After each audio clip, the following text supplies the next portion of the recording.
अल्पसंख्याकाला उमेदवारी देणं भाजपचा प्रोपगेंडा। नाना पटोले यांनी भाजपवर आरोप केला। नसीम खान यांच्या संदर्भात खरगेंकडे भूमिका स्पष्ट केली असं नाना पटोले यांनी म्हटलेलं आहे। आणि या संदर्भात नाना पटोले यांच्यासोबत संवाद साधला आमचे प्रतिनिधी विनोद राठोड यांनी। पाहूया।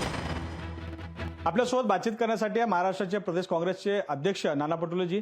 नाना पटोलेजी, महाराष्ट्रामध्ये एकंदरीत निवडणूक पाहता खास करून मुस्लिम उमेदवारांना, अल्पसंख्याकांना उमेदवारी न दिल्याने काँग्रेस पक्षामध्ये मोठ्या प्रमाणात नाराजी पाहायला मिळत आहे। ही नाराजी कशा प्रकारे दूर कराल?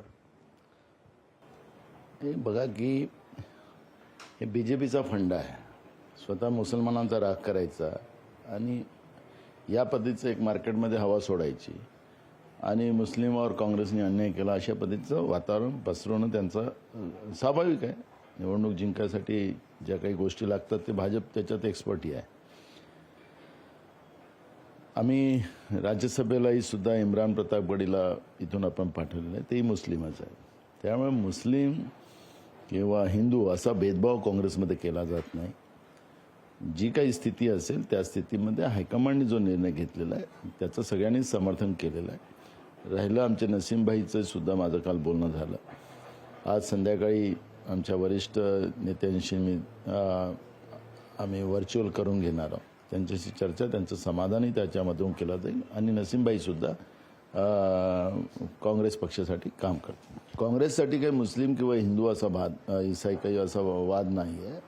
जी काही स्थिती आहे, कारण की आज आम्हाला जिंकणं महत्त्वाचं आहे। नरेंद्र मोदीसारख्या तानाशा सरकारला सत्तेतून बाहेर काढणं हाच आमचा त्याच्यामधला प्रमुख अजेंडा आहे आणि त्या अजेंड्याच्या खातीर ज्या काही सर्वेमध्ये जे काही रिपोर्ट आला असेल त्या आधारावर हायकमांडने हा निर्णय घेतला आहे। अवकाळी पावसामुळे एकही नेते त्या ठिकाणी फिरकताना पाहायला मिळत नाही। शेतकऱ्यांची दयनीय अवस्था आहे, आंब्याचे मोहर पडला आहे, घरं पडली आहे। अशा परिस्थितीमध्ये काँग्रेस पक्ष काय करणार?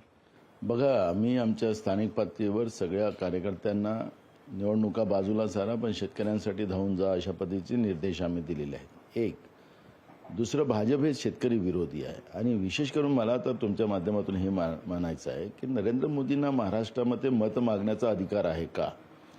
कारण गुजरातला कांद्या निर्यातची परवानगी तुम्ही दिलेली आहे, गुजरातमधून कांद्या चाललेला आहे, महाराष्ट्रालाच निर्यातीबंदी का लावली याचं उत्तर त्यांनी द्यावं। आणि काँग्रेस पक्षाने आपल्या स्थानिक कार्यकर्त्यांना सांगितलं की तातडीनं तहसीलदारांना निवेदन द्या, त्याला मदत मागण्याची आणि शेतकऱ्याच्या पाठीशी उभं राहा अशा पद्धतीची भूमिका काँग्रेस पक्षाने घेतलेली आहे। व्हिडिओ जर्नलिस्ट विनीतसह विनोद राठोड, लोकशाही मराठी, मुंबई।